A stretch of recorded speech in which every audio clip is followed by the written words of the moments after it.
Hello everybody, thank you for listening to my YouTube channel. It's called Newsome. I hope you're enjoying the content of it, and I hope that it is informative for you. You are learning at the same time listening, and please do continue to do so and support my channel. Thank you. So New York City, is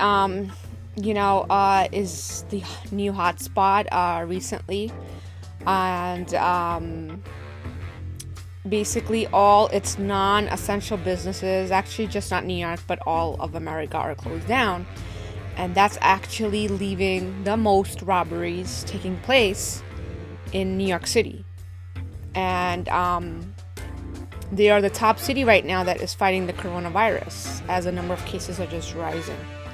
And the death toll is also increasing there the most. Now, this data is that I'm going to talk about is in reference to the New York Police Department.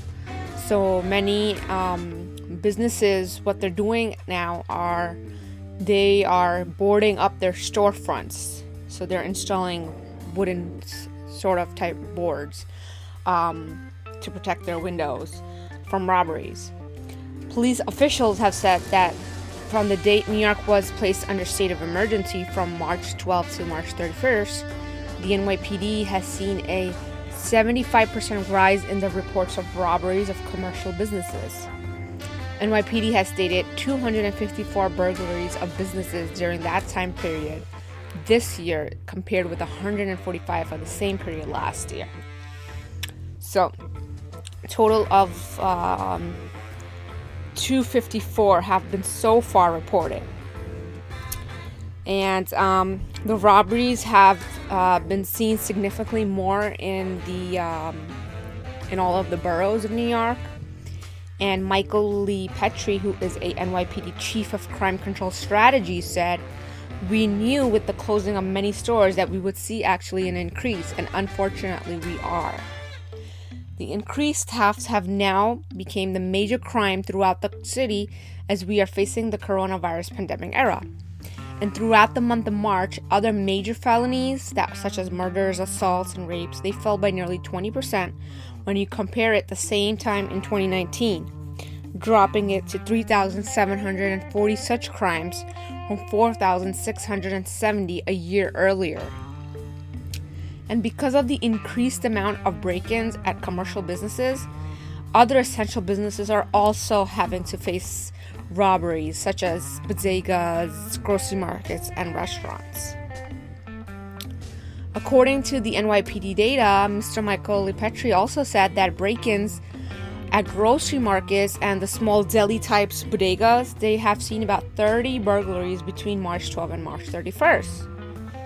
So far this year, break-ins at the eateries have also increased to 51, which is almost double from last year, as the total was only 28 incidents in 2019.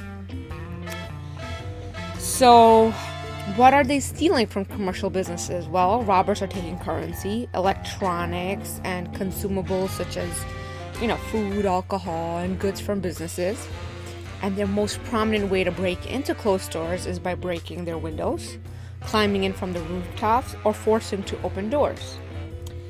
Mr. Petrie said that NYPD patrols are prepared against the robberies. On March 31st, police had arrested 3 suspects charged in a chain of robberies that happened in Queens and Brooklyn. Now, because of the rise of the break-ins, many chain retailers have started to protect their storefront by boarding up their shops in New York City, such as cosmetics retailer Sephora. At their locations in Times Square and on West 34th Street, they covered the windows of those stores. And as we all know, all of Sephora's North American locations are closed down. So some businesses have boarded up their storefronts, but the leaders of the local business are worried that this act of boarding up can actually lead to other types of vandalism, such as graffiti in New York City, or matter of fact, any other city like such, which has densely populated. Graffiti has already happened on 5th Avenue in Park Slope in Brooklyn. The local business improvement district has to send people there to remove the graffiti from the boards covering on an Aesop store. Aesop Store which is a luxury skincare company that carries skincare, hair care, soap, and fragrance products. Yes, it's I believe it's a Australian retailer. So guys, what do you all think and believe is the right thing for such businesses to do? Should they board up their stores in order to protect themselves from further break-ins?